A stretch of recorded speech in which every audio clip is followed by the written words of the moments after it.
Choosing a really cheap, small EV doesn't necessarily mean you have to choose a really boring one. Or so Hyundai thinks anyway. For proof, check out this car, the Inster. It's supposed to be fun, it's certainly practical, and if you're shopping in this segment, it might just be what you're looking for. My name's Jonathan Crouch. I've been testing cars for over 40 years. You'll find them all on the Car and Driving Car Reviews app. Here, I'm going to try and tell you everything that you really need to know about this car in a way you'll find nowhere else. Let me hand you over to our presenter, Colin. Helped by its diminutive size, on the move you'll immediately notice that this Hyundai is nippy and agile, though response from the front-mounted motor isn't quite as peppy as you'll find with some rivals. Two versions of it are available, but both perform quite similarly. The standard range 42 kilowatt-hour model has 97 PS, which allows 62 miles an hour to be reached in 11.7 seconds. Or if you drive more sensibly, an official EV range of 203 miles to be approached on those occasions where you're in a lethargic mood. The alternative, which most customers will prefer, is the long-range 49 kilowatt-hour model we're trying here, which gains a supposedly perkier 115 PS version of the same motor. This lowers the 62 mile an hour time fractionally to 10.6 seconds, though as the torque pulling power figure of 147 newton meters doesn't change, you won't notice much real-world difference.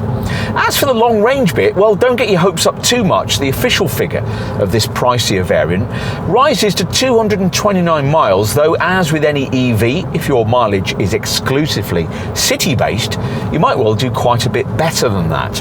Assuming, of course, you keep the car in the most frugal of its provided drive modes, Eco. The others are normal, sport and snow. Unlike with quite a few rivals in this segment, there are steering wheel paddles for proper brake regen control, with the fiercer setting almost enough to bring the car to a complete stop when you come off the throttle. Unlike rivals Renault and Fiat, Hyundai can't call on a back catalogue of classic small models from which to inspire retro design, so instead there's something quite different here that, in its own way, is equally distinctive. The brand calls the Insta's exterior charismatic, with its high nose and boxy proportions. Some will think it ungainly, others will like the combination of friendliness and ruggedness. Time to find out what it's like inside. Well, not as narrow feeling as the external dimensions suggest, which is a good start. The spacious vibe is helped by the flat floor and the way the front seats blend together in a kind of bench, with front folk separated only by a couple of cup holders.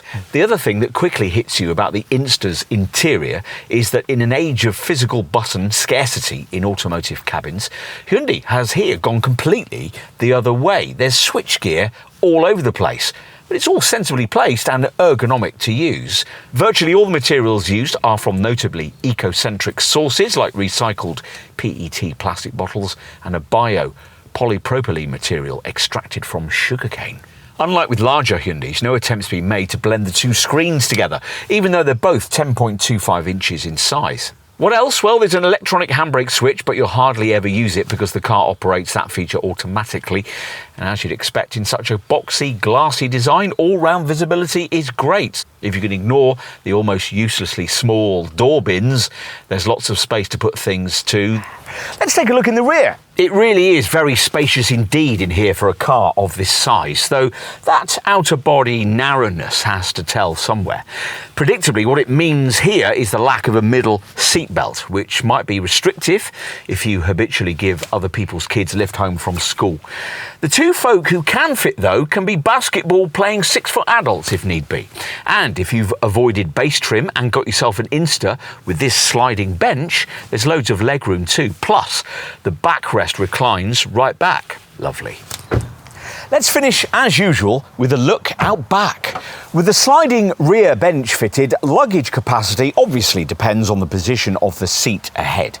Anything between 238 and 351 litres. If you're not using the rear bench in your Insta, flattening it in its 50-50 split frees up as much as 1,059 litres of space. That's where these flat panels come in useful. You can turn them back to protect the rear seat backs from grime and dirt. Need to take really long items? Well, there's the further option of flattening the front passenger side seat. You can also flatten the driver's seat as well to create a kind of metal tent for camping, should you be so inclined. If you're irritated by the on-trend name, then this probably won't be your sort of car. But if you can get beyond that, there's actually a lot to like about the Inster, assuming you're a fan of the high-sided chunky looks, which quite a few people won't be. Hyundai, of course, has no doubts, convinced that this car will not only carve its own niche in the small EV market, but also help the brand reach beyond it, rather like the Fiat 500 did in an earlier era.